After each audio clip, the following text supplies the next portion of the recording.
हमारे व्यस्त जीवन में ईश्वर की आवाज़।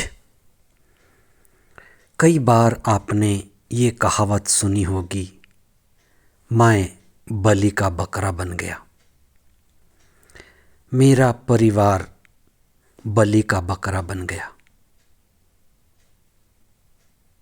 मेरे लोग बलि के बकरे बन गए। आज हम इस पर विशेष चिंतन करें। 21 मार्च 2026 चालीसे का चौथा सप्ताह, शनिवार। पहला पाठ नबी यिर्मयाह का ग्रंथ अध्याय 11 पद संख्याएं 18 से 20 तक और संत यूहन्ना का सुसमाचार अध्याय 7 पद संख्याएं 40 से 53 तक। आज के दोनों पाठ में नबियों की चर्चा है। पहले पाठ में यिर्मयाह नबी हैं और सुसमाचार में ईसा जो सर्वोत्तम नबी हैं। उन दोनों की पहचान लगभग एक जैसी है। नबी सताए जाते थे,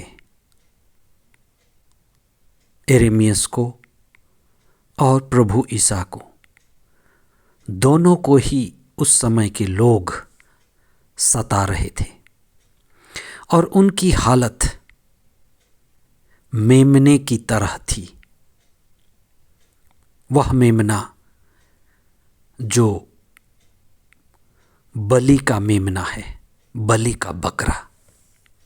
इसलिए धर्मशास्त्र में यिर्मयाह एक बलि के बकरे की तरह है, प्रभु ईसा बलि के बकरे की तरह हैं। इसलिए संत यूहन्ना बपतिस्ता ने ईसा को देख करके कहा था, देखो ईश्वर का मेमना जो संसार का पाप हर लेता है। कई बार हम अपने जीवन में, पारिवारिक जीवन में, व्यक्तिगत जीवन में एक मसीही होने के नाते ये अनुभव करते हैं कि मैं प्रभु के साथ, प्रभु की संगति में जीता हूँ और बलि का बकरा बन जाता हूँ।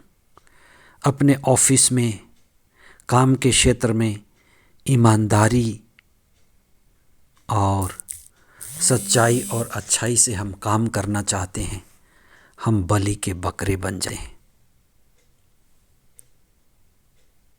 आज हम इस पर चिंतन करें। सुसमाचार में ईसा का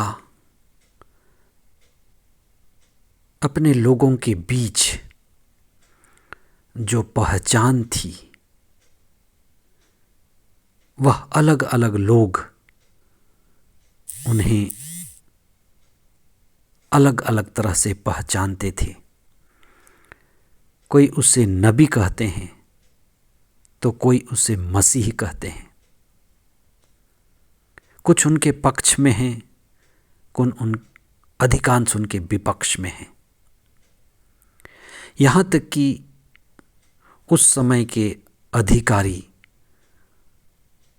उन्हें बलपूर्वक गिरफ्तार करना चाहते थे, लेकिन उनके वचन की शक्ति, सत्य की शक्ति, जिसके समक्ष अधिकारी भी झुक जाते हैं। लोग उन्हें गिरफ्तार करने गए थे, सिपाही, लेकिन वे कहते हैं कि जैसे यह व्यक्ति बोलता है, आज तक किसी ने नहीं बोला।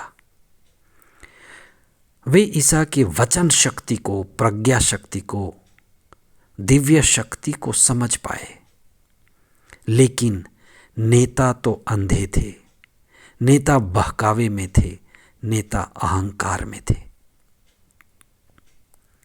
अधिकांश लोग सत्य के पक्ष में नहीं होते। सत्य आज बड़ा कमज़ोर मालूम पड़ता है।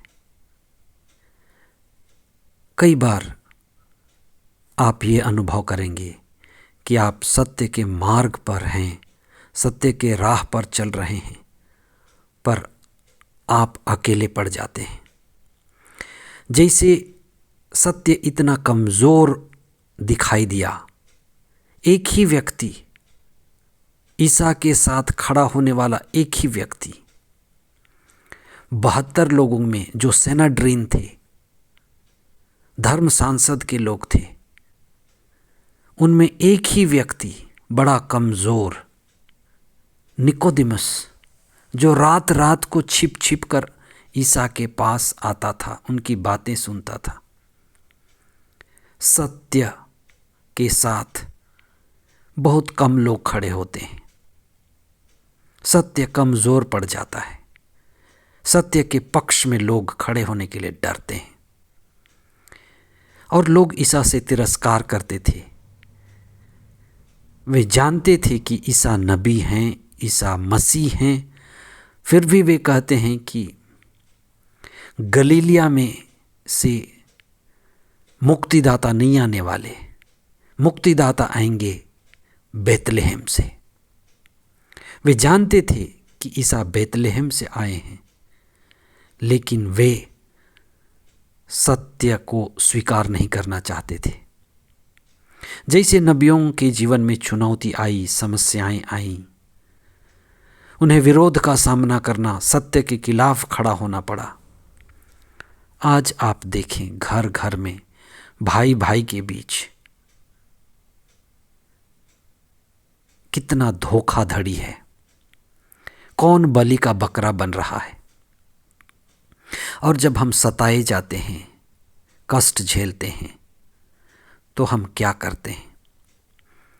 यिर्मयाह नबी और ईसा,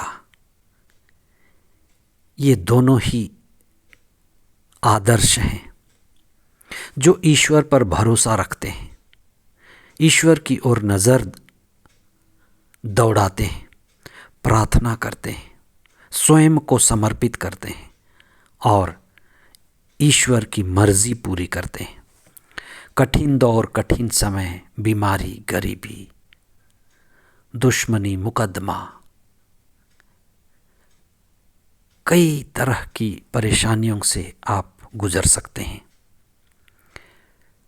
आप ईश्वर पर विश्वास रखें,